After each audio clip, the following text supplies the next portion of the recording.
Okay, hi. So we're going to talk about the cave.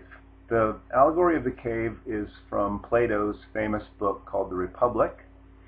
The main character of the story is Socrates, whom Plato considered to be his best teacher. It was written long after Socrates died.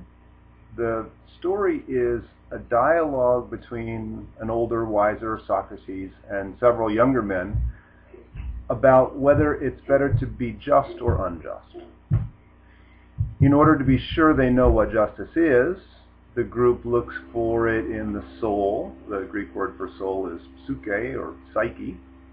But it turns out to be hard to see there, so they agree to look for it in a city, which they decide is like a soul but larger. In order to see justice clearly, they design together in reasoned discussion an overall just city, which they hope will reflect an overall just soul. Plato encourages us to believe that whatever we learn about justice in the city may somehow be applied to the soul and to one's own life, ideally. In the part of the story before the allegory of the cave that we're reading, the group has decided that three new kinds of relationships will characterize the just city that they're designing. First, women will be equal to men.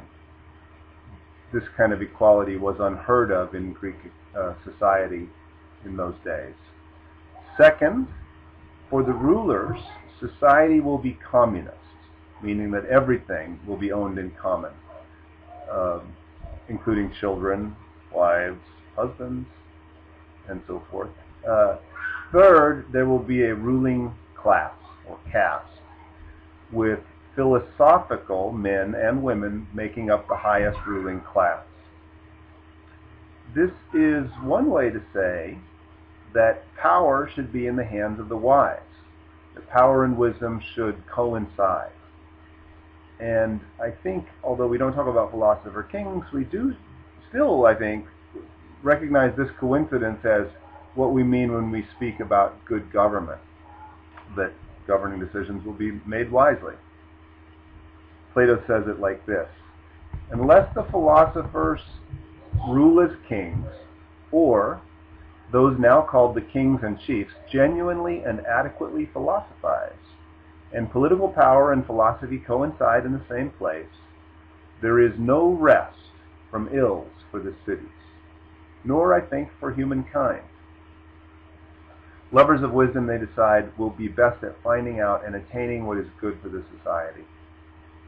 Having decided this, they realize that it's necessary to be much more specific about questions like what kind of people these philosophers are, how their number might be best increased, and just what exactly it is that they are motivated by, what is the good that they seek. These questions amount to asking about the character of the education that this most just city will require for its rulers.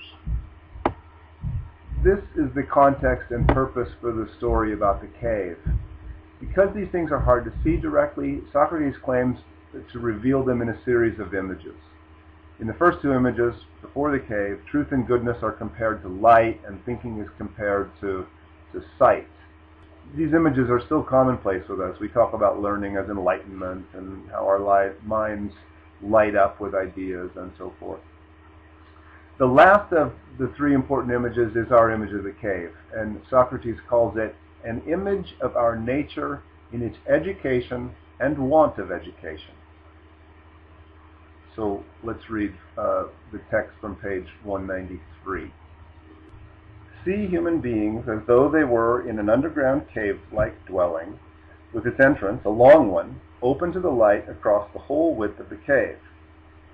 They are in it from childhood, with their legs and necks in bonds, so that they are fixed, seeing only in front of them, unable, because of the bond, to turn their heads all the way around.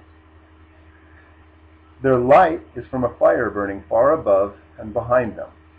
Between the fire and the prisoners, there is a road above, along which see a wall, built like the partitions puppet handlers set in front of the human beings, and over which they show the puppets. I see, he says. Then also see along this wall beings carrying all sorts of artifacts, which project above the wall, and statues of men and other animals wrought from stone, wood, and every kind of material, as is to be expected. Some of the carriers utter sounds, while others are silent. It's a strange image, he said, and strange prisoners you're telling of. They're like us, I said. People in our political societies, all of us, are like people in those chains. Everything we see and take for real is not real. It is the shadow of an image in an artificial world. It has only a very indirect relationship to what truly is. What we call freedom is not really freedom. What we call good is not really good. What Socrates calls education is not the process of a child learning how society calls each thing. That process would seem to be the process of enslavement by which we got into those chains. Here, education is, quote, their release and healing from bonds and folly, close quote. Leaving the chains and cave, turning from shadows to light. This process seems to require force. Socrates repeatedly uses words like compel and drag, and mentions how distressed and annoyed the person released would be at first, although later he or she would be happy. When they have turned their heads around, they'll gradually see the source of the shadows and know them for what they are. But then, when they first leave the cave, for a while the light will be blinding. If a person who had finally adjusted to being outside the cave was then recalled his or her home down in the dark, he would find that he no longer cared about the standards of the people down there, about what clear sight was. What they call vision would appear as blindness to this person outside the cave.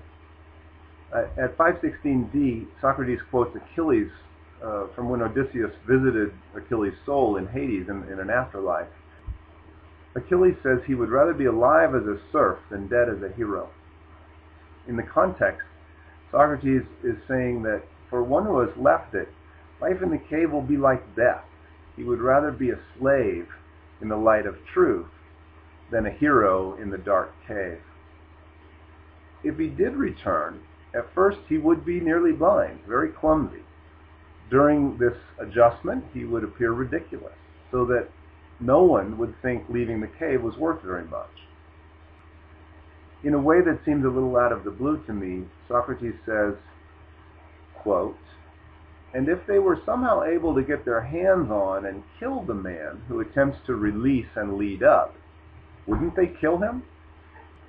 Because in this class we are also reading the Apology of Socrates, we can scarcely help noticing that this seems to apply to Socrates himself in his actual life.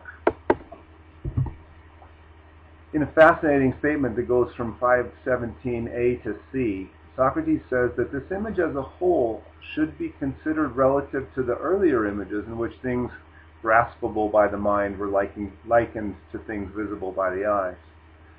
Just like the sun seems to be the source of all life in the cave comes indirectly from the sun. Even the wood burning to make light in the cave received its ability to burn from eating sunlight and growing. So too must there be one ultimate source of all knowledge or thinking. In the middle of the passage, Socrates remarks that this story is his expectation, the way it looks to him. Not he, but, quote, a god doubtless knows if it happens to be true. In other words, Socrates has not made it all the way out of the cave to seeing the sun. He seems to have some grounds for his surmise, but he does not have clear knowledge.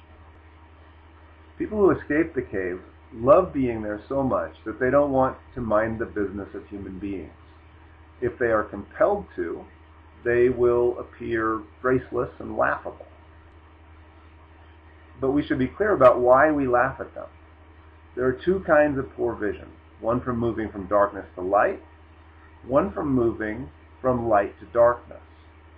The first is the pitiable suffering of a soul still blinded by the cave, although hopefully in for a treat. To laugh at this one would be cruel. On the other hand, the suffering of the happy person who has already seen nature's truth is funnier, because that person can easily laugh along at the ridiculousness of coping in the cave. Socrates goes on to say that this account that he's giving of the cave holds the opposite of what many believe who think that education puts knowledge into the soul, as if putting sight into blind eyes. The arguments here hold rather that this power is already in the soul of each, but that the eye of the soul must be turned around from that which is coming into being together with the whole soul until it is able to endure looking at that which is and the brightest part of that which is. So, in other words, wisdom is not constructed, according to Socrates. It is given to the soul by nature.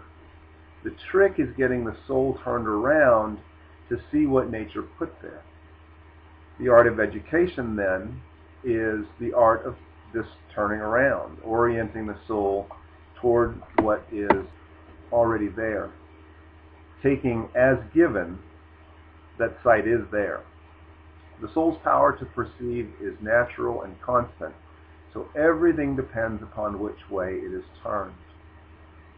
What makes a soul petty or small is not lack of natural perception, but the fact that it's turned downward toward objects of passion that are unnatural, in other words, toward shadows. Powerful perception that is turned toward vice is dangerous. The best rulers and caretakers for a city won't be the shrewd, vicious people, but neither will they be the truth-seeking people who are allowed to only look at truth. In this most just city in speech, these best natures would be helped to leave the cave, to see the truth, and then required to return to the cave to help govern it. At this point, Glaucon interrupts because he thinks he's caught Socrates in an inconsistency. If justice for a truth-seeking soul is leaving the cave, then if we force them back into the cave and make them get dirty in politics, won't we be treating them unjustly?